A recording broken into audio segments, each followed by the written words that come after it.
Welcome class 9 students of JME Pithoragarh. Students, exercise 13.6 हम surface area volumes का कर रहे हैं। आजकल हम क्वेश्चन बेस्ड कर रहे हैं। 13.6 एक्सरसाइज जो है बेस्ड है volume of cylinder. Volume of cylinder क्या होता है? बेस एरिया इनटू हाइट, यानी कि पाई आर स्क्वायर एच। अगर किसी सिलेंडर के बेस का सर्कुलर बेस का रेडियस आर हो और उसकी हाइट एच हो तो उसका एक वॉल्यूम होता है पाई आर स्क्वायर एच। ठीक है, तो क्वेश्चन नंबर 2 करते हैं बच्चों। क्वेश्चन नंबर 2 देखिए, बहुत ही इंपॉर्टेंट क्वेश्चन है। पेपर एग्जाम्स में ये बहुत पूछा जाता है बच्चों। देखिए क्या है, the inner diameter of a cylindrical wooden pipe is 24 centimeter and its outer diameter is 28 centimeter। ठीक है, इनर और आउटर डायमीटर दिया है, इसका मतलब उसकी थिकनेस। उसका मतलब क्या होगा क्वेश्चन में कि सिलेंडर जो पाइप है सिलिंड्रिकल फॉर्म का है, उसकी थिकनेस के बारे में भी बात की जा रही है। तो ये अगर उसकी पाइप का क्रॉस सेक्शन हो गया, ठीक है, तो पाइप दिखने में कैसा दिखेगा भाई, कि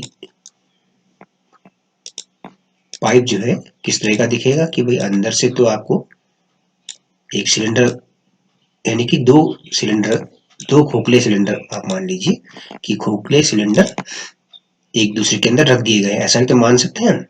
ओके, तो ये इसका इनर डायमीटर है बच्चों, कहाँ से कहाँ तक, ये आपका इनर डायमीटर है ना ये।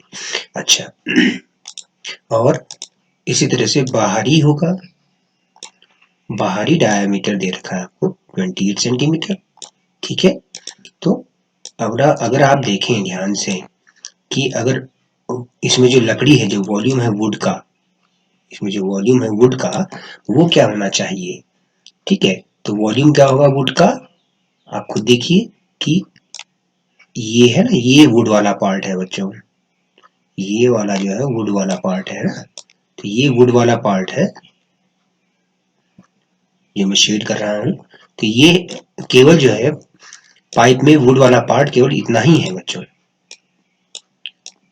वुड वाला पार्ट केवल इतना ही है।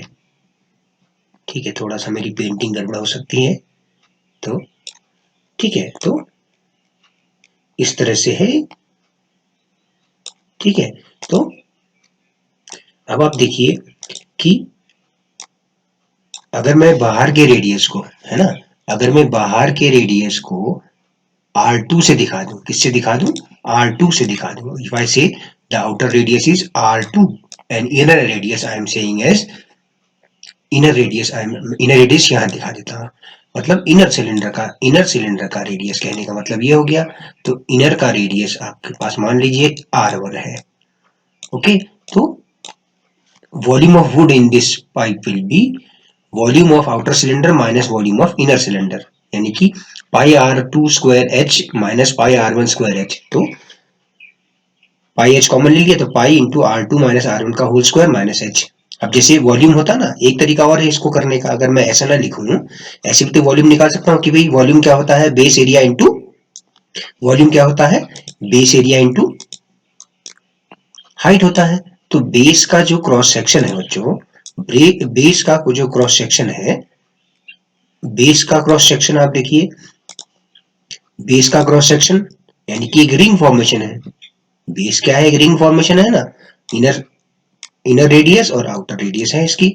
ठीक है, तो इनटू हाइट कर दीजिए, तो पाई रिंग का एरिया क्या होता है, पाई आउटर सर्कल का एरिया माइनस इनर सर्कल का एरिया इंटू एच, है ना। तो वैल्यूज हमने पुट कर दी, तो वॉल्यूम आ गया पाइप का, जो वुडन पाइप है उसका वॉल्यूम आ गया। वैल्यूज पुट करके सॉल्व कर लिया हमने। R2 R1 क्या है यहाँ पे, R1 आपका 12 सेंटीमीटर है, आप लिख लेंगे, यहाँ लिखा हुआ देखिए, और R2 आपका 14 सेंटीमीटर है, 28 का हाफ। ओके, अब ये पूछा क्या है कि find the mass of the pipe if 1 centimetre cube of would has 0.6 grams, यानी कि डेंसिटी दे रखी है 1 सेंटीमीटर पर ग्राम, 1 सेंटीमीटर ग्राम, वन, है ना, 0.6 ग्राम पर सेंटीमीटर क्यूब। 1 सेंटीमीटर क्यूब का वॉल्यूम इतना, तो 5720 का वॉल्यूम मास कितना, mass of 1 centimetre cube is 0.6 ग्राम, तो मास ऑफ 5720 सेंटीमीटर वुड 0.6 से मल्टीप्लाई कर दीजिए, तो क्या आ जाएगा 3432 ग्राम, या हम कह सकते हैं 3.432 किलोग्राम। किलोग्राम में अगर लिखना चाहें तो उसको लिख सकते हैं ठीक है, mass is equal to density into volume, है ना, आपने साइंस में भी पढ़ा है इस चीज को।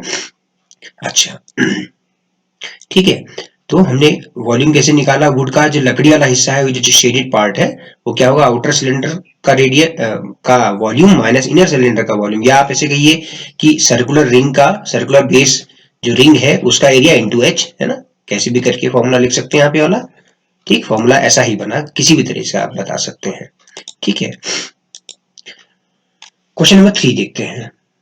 कई बार आपने देखा होगा कि सॉफ्ट ड्रिंक के पैकेट्स या जैसे फ्रूटी आती है, तो फ्रूटी का पैकेट जो है क्यूबॉइड फॉर्म का होता है, और कहीं पर जो है सिलिंड्रिकल फॉर्म का कोई होता है। ठीक है, कि अब हम देखें क्या है कि इसमें देखना है कि इन दोनों में से कौन से बर्तन की कैपेसिटी ज्यादा है, कौन से पैक की कैपेसिटी ज्यादा है। एक टिन कैन जिसका रेक्टेंगुलर बेस 5 इंटू 4 सेंटीमीटर है और उसकी हाइट 15 सेंटीमीटर है, और एक प्लास्टिक सिलेंडर जिसका सर्कुलर बेस 7 सेंटीमीटर और हाइट 10 सेंटीमीटर है। तो इसमें बताना क्या है, which container has greater capacity and by how much, कौन से कंटेनर की कैपेसिटी ज्यादा है और कितनी ज्यादा है, और पाई इज इक्वल टू 22/7 लेना है। ठीक हो गया, कितना वॉल्यूम होगा इसका, इसके अंदर कैपेसिटी कितनी होगी स्टीम कैन की, इसके वॉल्यूम के बराबर, क्यूबॉइड का volume L into V into H, 5 into 4 into 15, तो 300 सेंटीमीटर क्यूब आ गया। ठीक है, सेकंड पार्ट में क्या है, plastic cylinder of height h जो है 10 सेंटीमीटर है, height h is given 10 centimetre, radius r is equal to क्या हो जाएगा, निकाल लीजिए, डायमीटर 7 सेंटीमीटर है, तो रेडियस क्या हो जाएगा, 7 सेंटीमीटर का हाफ हो जाएगा, यानी कि 3.5 सेंटीमीटर, है ना। तो इसका कैपेसिटी निकाल लीजिए, कैपेसिटी मतलब इसमें कितनी धारण क्षमता है इसकी, तो capacity of plastic cylinder will be pi r square h, 22/7 into 3.5 का होल स्क्वायर इंटू 10, तो सॉल्व करके आ गया 385 सेंटीमीटर क्यूब। ठीक है, आप कैलकुलेशन पर ध्यान दीजिए, है ना, कैलकुलेशन आप स्वयं करके देखिएगा। तो डिफरेंस इन कैपेसिटी क्या है, 85 सेंटीमीटर क्यूब, तो इसका मतलब क्या है, प्लास्टिक सिलेंडर जो है उसकी कैपेसिटी ज्यादा है ना, कितनी ज्यादा है, 85 सेंटीमीटर क्यूब ज्यादा है। ठीक है, क्वेश्चन नंबर 4 देखते हैं बच्चों। क्वेश्चन नंबर 4 देखिए, if the lateral surface of a cylinder is 94.2 centimetre square, ठीक है, लेटरल सरफेस एरिया मतलब कर्व्ड सरफेस एरिया होगा, लेटरल सरफेस एरिया का मतलब हुआ कर्व्ड सरफेस एरिया, और उसकी हाइट जो है 5 सेंटीमीटर दे रखी है, तो कर्व सरफेस एरिया भी दिया है, हाइट भी दिया है, तो आप r निकाल सकते हैं, रेडियस, और फिर उसका वॉल्यूम निकालिए, पाई इज इक्वल टू 3.14 लीजिए, क्योंकि ये 94.2 ये 942 942 314 का मल्टीपल है, 3 टाइम्स जाता है, देखिए थोड़ा डेसिमल का ध्यान देना होगा, है ना। Let the radius is r, तो 2 pi r h is equal to 94.2 है ना, कर्व सरफेस एरिया की जगह मैंने उसका फॉर्मूला लिख दिया, सिलेंडर का curve surface area 2 pi r h is equal to 94.2, तो यहाँ से 2 इंटू 3.14 इंटू 5, तो यहाँ पर 5 इंटू 2 5 इंटू 2 हो गया 10, 10 इंटू 3.14 एक डेसिमल राइट हैंड साइड चला जाएगा, तो 31.4 r इज इक्वल टू 94.2, तो r इज इक्वल टू आ जाएगा 94.2 अपॉन 31.4, तो 3 सेंटीमीटर आ गया। अब आप वॉल्यूम निकाल सकते हैं, formula is pi r square h volume of cylinder, तो putting the values, okay, you get the answer 141.3 centimeter cube. So not so difficult this question, simply you have to, whatever is given from that you will find out the radius actually, okay. तो these kind of questions are 2 marks question, ये 2 marks के question होते हैं और ये गलत नहीं होने चाहिए बच्चों। फॉर्मूला, पहली बात फॉर्मूला तो याद होना ही होना चाहिए, ठीक है। तो आप क्या करिए, एक पेज पर जो है जितने सॉलिड शेप्स हैं आपके, क्यूबॉइड, क्यूब, सिलेंडर, कोन, स्फीयर, हेमिस्फीयर, सबके कर्व सरफेस एरिया अगर अवेलेबल है वो लिखिए, टोटल सरफेस एरिया लिखिए, और उनका वॉल्यूम का फॉर्मूला एक जगह लिख लीजिए, तो ये याद हो जाएगी, और बिना देखे एक बार लिख के देखिए इन फॉर्मूलास को, है ना। अब जैसे वॉल्यूम ऑफ कोन की एक्सरसाइज होगी आपकी 13.7 आएगी। अभी हम क्वेश्चन नंबर 5 की बात करते हैं। क्वेश्चन नंबर 5 क्या कहता है बच्चों, It costs ₹2,200 to paint the inner curved surface area of a cylindrical vessel 10 meter deep. Okay, 2200 रुपए लगते हैं इनर कर्व सरफेस एरिया को पेंट करने के लिए, ठीक है। If the cost of painting is at the rate of ₹20 per metre square, find the inner curved surface area of the vessel. है कि नहीं? अब देखिए, अगर कोई सिलेंडर है, उसका इनर कर्व्ड सरफेस एरिया की बात चल रही है, तो अंदर की तरफ को पेंट किया है। अब कैसे किया है, स्प्रे पेंटिंग किया है, कैसा किया वो तो अलग चीज है, लेकिन पेंट किया गया अंदर की तरफ को, इनर पार्ट की तरफ किया गया। ठीक है, तो मैं इसको प्रॉपर तरीके से दिखा देता हूँ आपको, है ना। तो अब क्या कहता है, अब ये कहता है कि वही ठीक है, ये इनर पार्ट में करना है बोलता है। ठीक है, तो इसकी जो हाइट है, इसकी जो हाइट या डेप्थ है, उसकी डेप्थ दे रखी है 10 मीटर इस सिलेंडर की। पहली बात, अगर मान लीजिए इनर रेडियस को मैं स्मॉल आर से दिखा दूं, इनर रेडियस को मैं स्मॉल आर से दिखा दूं, ठीक है। अब क्या कहता है, इनर कर्व सरफेस में टोटल कॉस्ट जो आई वो आई 2200 रुपए, तो 10 रुपीज पर, तो ₹220 is the cost of painting 1 meter square area, है ना। तो ₹1 will be cost to paint 1/20 meter square area, है ना। यूनिट मेथड्स चल रहे हैं, यूनिटरी मेथड्स। तो 2200 is the cost of painting how much area, 1/20 जितना ₹1 होता है into 2200। या आप सीधा सीधा ऐसे कह लीजिए ना कि इसका जो कर्व सरफेस एरिया है गुणा 20 किया होगा। ठीक है, क्या किया होगा, क्या कैसे किया, कैसे कैलकुलेट किया 2200 रुपया, इसका कर्व सरफेस एरिया निकाला गया होगा, इनर कर्व सरफेस एरिया निकाला गया होगा, into cost per metre square multiply कर दिया गया, cost per metre square multiply कर दिया गया। ठीक है, तो ये आया टोटल कॉस्ट, आ गया आपका टोटल कॉस्ट ₹2200 आया। ठीक है ना। कॉस्ट ऑफ पेंटिंग कैसे निकाली, ऐसे तो निकाली होगी, है ना। तो आप सीधा सीधा यहाँ से निकाल सकते हैं, कॉस्ट पर मीटर स्क्वायर ये 20 है, तो कर्व सरफेस एरिया यहाँ से क्या आ जाएगा, 2200 अपॉन 20, तो 110 मीटर स्क्वायर। आप ऐसे भी लिख सकते हैं, ठीक है ना। आप ऐसे भी सॉल्व कर सकते हैं, इस प्रकार से भी आप सॉल्व कर सकते हैं, यहाँ से भी कर्व सरफेस एरिया निकल जाएगा। ठीक है, टोटल कॉस्ट कैसे निकाली होगी, उसका कर्व सरफेस एरिया निकाला गया, इनर कर्व सरफेस एरिया, उसमें कॉस्ट पर मीटर स्क्वायर का मल्टीप्लाई कर दिया, है ना। मैं देख रहा हूँ कई सारे बच्चे जो है जब अपने नोटबुक में काम करते हैं, तो जैसे अगर इसमें यहाँ ऐसे लिखा हुआ है 1/20 मतलब अपॉन 20 नीचे नहीं लिखा है, बच्चे ऐसे का ऐसा ही कॉपी कर ले रहे हैं। बेटा केवल ऐसे का ऐसा ही कॉपी मत करो, आप खुद मल्टीप्लाई करके खुद सॉल्व करके देखो। मतलब जब नोटबुक में लिखे हैं तो आपका ये इस तरह से, ये तो प्रिंटेड मैटर है ना, तो printed matter as it is copy करने का कोई मतलब नहीं है जब तक आप खुद नहीं करेंगे ना। इस तरह से करिए बच्चों, ठीक है ना, लिखते समय इस तरह से ध्यान रखिए। ठीक है, और अपना सेकंड पार्ट देखिए, रेडियस ऑफ द बेस। ठीक है, अब कर्व सरफेस एरिया पता है 110 मीटर स्क्वायर है, हाइट पता है 10 मीटर है, तो रेडियस तो बड़ी आसानी से निकल जाएगी भाई। कर्व सरफेस एरिया का फॉर्मूला लगा लीजिए, 2πRh = 110 हो जाएगा, है कि नहीं। रेडियस अगर r मान ली हमने बेस की, तो सरफेस एरिया का फॉर्मूला 2πRh, तो इसका मतलब क्या है, 2πRh का फॉर्मूला या कर्व सरफेस एरिया का फॉर्मूला बराबर होगा उसकी वैल्यू की, वैल्यू हमने 110 निकाली, सॉल्व करके आपको मिल गया 1.75 मीटर। थर्ड पार्ट पूछा था वॉल्यूम ऑफ वेसल, तो volume of cylinder, volume of vessel will be volume of cylinder by r²h, putting the values r = 1.75 and h = 10, you get 96.25 metre cube. 1000 से multiply कर देंगे तो 96,250 लीटर्स। याद रखिए 1 metre cube = कितना होता है, 1000 लीटर होता है। ये चीज याद रखिए बच्चों, ठीक है, कंफ्यूज होने की आवश्यकता नहीं है।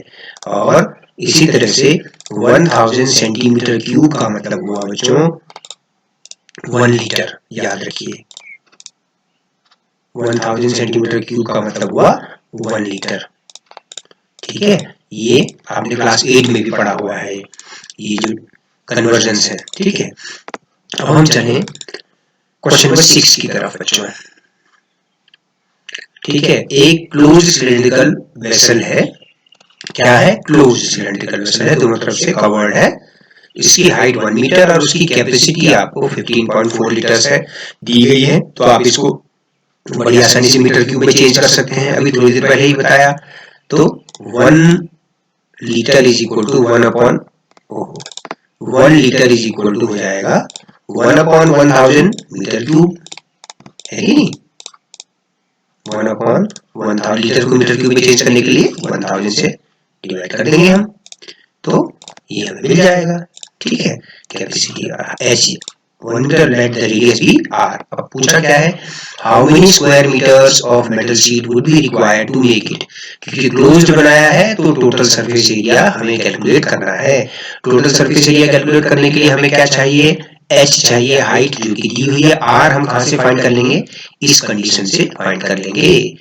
Volume of cylinder vessel is 0.0154, तो 2 पाई आर स्क्वायर एच लगाया हमने, यहाँ पे लिख देते हैं पाई आर स्क्वायर एच, है कि नहीं, इज इक्वल टू होना चाहिए 0.0154 के। ठीक है ना, फॉर्मूला हमने अब इसमें वैल्यूज पुट करिए जो जो पता है आप, तो यहाँ से आर आपको मिल जाएगा, R is equal to 0.07 metre. ठीक है, अब total surface area, metal total square metres of metal sheet, तो टोटल सरफेस एरिया के बराबर स्क्वायर मेटल शीट चाहिए होगा, 2 pi R into R plus H is formula for total surface area of cylinder. आप values put करके solve करिए तो 0.4708 metre square of metal sheet would be required to make the cylindrical vessel। तो मैं यहाँ पर कह रहा था कि बच्चे जब आप सॉल्व कर रहे हैं तो आप प्रॉपर तरीके से अपने नोटबुक में सॉल्व करिए ना, केवल एज इट इज ऐसा कॉपी करेंगे तो वो कोई मतलब नहीं, फिर आप कैलकुलेशन नहीं सीख पाएंगे ना। तो आप इस तरह से वैल्यूज पुट करके इस तरह से लिखिए प्रॉपर तरीके जैसे आप नोटबुक में लिखते हैं। ठीक है, तो ये जो आपका जो मैटर है, ये मैटर जो है, ये मैटर बायजूस लर्निंग ऐप का जो पीडीएफ है उससे लिया जा रहा है। ठीक है, क्योंकि इतना मैटर टाइप करना थोड़ा मुश्किल हो जाता है। ठीक है, 7 से ये कट गया, 0.01 टाइम है ना। ठीक है, अब 44 इंटू 7 कर दीजिए और 1 2 3 4 प्लेसेस पर डेसिमल लग जाएगा। 44 इंटू 107 करिए तो आ जाएगा 4708, 4 पेज का डेसिमल लगा लीजिए, है ना, इस तरह से। ठीक है, अच्छा अब हम बात करते हैं क्वेश्चन नंबर 7 की बच्चों। क्वेश्चन नंबर 7 देखिए, क्वेश्चन नंबर 7 एक लेड पेंसिल है। ठीक है, ये जो काला वाला पोर्शन ये लेड है ना, और बाहर ये लकड़ी होती है। तो फिर से वही पाइप टाइप का सिचुएशन बन गई आपके पास, है ना। किस तरह की सिचुएशन बन गई, पाइप तरह की सिचुएशन ही बनी है ना। इसमें एक छोटा सा ये इनर सिलेंडर और ये आउटर सिलेंडर बन गया, है कि नहीं। ये तो radius is filled with graphite in the interior. The diameter of pencil is 7 millimetre. Pencil का डायमीटर यहाँ से यहाँ तक, इसका डायमीटर 7 मिलीमीटर है और ग्रेफाइट का जो डायमीटर है 1 मिलीमीटर है। इनका रेडियस फाइंड कर सकते हैं, डायमीटर का half. If the length of pencil is 14 metre, ठीक है, ये है। Find the volume of wood and that of the graphite. ठीक हो गया ना। तो मान लीजिए radius of pencil R1 capital R1 से दिखा दिया है और ग्रेफाइट को R2 से दिखा दिया, हाइट h हो गई। तो हमने 7/2 मिलीमीटर यानी कि 0.35 सेंटीमीटर कर लिया, क्योंकि हाइट या लेंथ जो है सेंटीमीटर में, तो मैंने इस मिलीमीटर को भी सेंटीमीटर में चेंज कर दिया, है ना। यहाँ पे थोड़ा गलत हुआ है, देखिए। अच्छा ठीक है, गलत नहीं है। मिलीमीटर को कन्वर्ट करने के लिए 10 से डिवाइड कर दिया, ओके। 0.35 सेंटीमीटर और 0.05 सेंटीमीटर आ गया, है ना। तो 10 से डिवाइड किया तो ये सेंटीमीटर में चेंज हो गया, तो डेसिमल लग गया, है ना। तो 1 millimetre is equal to 1/10 centimetre, okay. Volume of wood in pencil, pi outer cylinder का रेडियस का स्क्वायर माइनस R2 स्क्वायर, है ना। फिर से वही बात आ गई, देखिए जो मैं पहले बता रहा था आपको कि ये रिंग है, ये R2 है और बाहर वाले का R1 दे रखा है। तो अगर इसमें हाइट को भी मल्टीप्लाई कर दें बेस रिंग के उसमें, तो आपको क्या मिल जाता है, वो आपको वॉल्यूम ऑफ वुड मिल जाएगा, ठीक है। Pi R1 square minus R2 square in bracket into H, ठीक है। तो वैल्यूज पुट करी तो 5.28 centimetre cube volume of wood आ गया। अब ग्रेफाइट का वॉल्यूम निकालना है तो इसका मतलब ग्रेफाइट का इनर रेडियस, इनर सिलेंडर का रेडियस R2 लिया जाएगा। तो R2 की 0.05 इसका होल स्क्वायर इंटू 22/7 इंटू 14 है ना, तो ये आ गया 0.11 सेंटीमीटर क्यूब। ठीक है ना, ये है। क्वेश्चन नंबर 8 देखते हैं। ठीक है, क्वेश्चन नंबर 8 देखिए, a patient in a hospital is given soup daily in a cylindrical bowl of diameter 7 centimeter। एक सिलेंड्रिकल बाउल है, लेकिन उस में कितना भरा जाता है? सूप केवल 4 सेंटीमीटर की ऊंचाई तक ही भरा जाता है। How much soup the hospital has to prepare daily to serve 250 patients? तो एक सिलेंड्रिकल बाउल में सिलेंडर फॉर्मेशन बनेगी, इस लिक्विड से कितना 4 सेंटीमीटर हाइट का सिलेंडर बनेगा, है ना। तो इसीलिए जो है volume of soup in one bowl का क्या होगा? केवल bowl is filled with height of 4 centimetre, इसलिए हाइट क्या हो जाएगी? 4 सेंटीमीटर, क्योंकि कोई भी लिक्विड उस शेप को ले लेता है जिसमें वो डला होता है। तो ये लिक्विड जो है सिलेंड्रिकल बाउल के अंदर है, तो एक सिलेंडर फॉर्मेशन हो गई इस लिक्विड से, तो इस लिक्विड का वॉल्यूम क्या होगा? उस सिलेंडर के वॉल्यूम के बराबर, जिसका बेस रेडियस 7/2 सेंटीमीटर और हाइट 4 सेंटीमीटर होगी, है ना। तो 154 सेंटीमीटर क्यूब आ गया। ठीक है, आप हमेशा क्वेश्चन की शुरुआत कैसे करेंगे? गिवन, फिर रेडियस निकाल दिया, given diameter, radius, bowl is filled with soup to height of 4 centimetre, so the cylinder height will be 4 centimetre, ऐसा लिख सकते हैं आप। तो 154 सेंटीमीटर क्यूब। अब 250 पेशेंट्स के लिए कितना होगा? 250 गुना 154 इंटू 154 है ना, तो 38,500 सेंटीमीटर क्यूब। लीटर में चेंज करना हो तो 1000 से डिवाइड कर लीजिए। जैसे कि मैंने बताया था कि 1 centimetre cube is 1000 centimetre cube is equal to 1 litre, तो 1 centimetre cube is equal to क्या हो जाएगा? 1/1000 लीटर बच्चों। ठीक है ना, इस तरह से आप लीटर में कन्वर्ट कर सकते हैं इसको। ठीक है, इस तरह से 13.7 हम कल देखें तो अच्छा रहेगा। ठीक है, आज इन क्वेश्चंस को करिए और खुद सॉल्व करिए। और इम्पोर्टेंट बात बताना चाहूंगा कि जो आर्ट इंटीग्रेशन प्रोजेक्ट के नाम पे आप जो असाइनमेंट लिख रहे हैं, वो आर्ट इंटीग्रेटेड एक्टिविटी है। आर्ट इंटीग्रेशन का मतलब होता है उसमें कुछ क्राफ्ट करिए आप। जैसे मान लीजिए आप एक सिलेंडर बना रहे हैं, केवल ड्रॉ क्यों कर रहे हैं? उसका एक कटआउट बनाइए, उस पर पेस्ट करिए, है ना।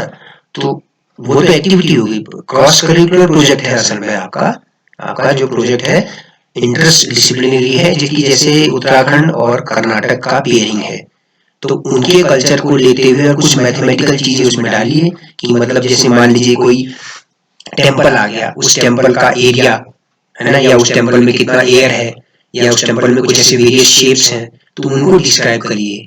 ठीक है, और आप चाहें तो कोई वर्किंग मॉडल भी बना सकते हैं कि जैसे आपने विंड मिल बनाया, सिंपल सा क्लास 6 के बच्चे भी कर लेते हैं उसको। कुछ ऐसा अच्छा सा प्रोजेक्ट ढूंढिए जो कि साइंस, सोशल साइंस, मैथ्स वगैरह को सबको रिलेट कर सके। ठीक है, नॉर्मली मैथ्स सभी में आ ही जाती है जब आप कैलकुलेशन वाला पार्ट करते हैं, तो कुछ अच्छा सा ढूंढिए बच्चों। ठीक है, हमें पता है कि जवाहर नवोदय विद्यालय पिथौरागढ़ के बच्चे बहुत ही होनहार हैं, अवश्य वो बहुत अच्छा कुछ करेंगे। ठीक है, तो बढ़िया सा एक प्रोजेक्ट बनाइए बच्चों। वर्किंग मॉडल, स्टैटिक मॉडल भी आप बना सकते हैं। ठीक है, धन्यवाद और शुभ दिन।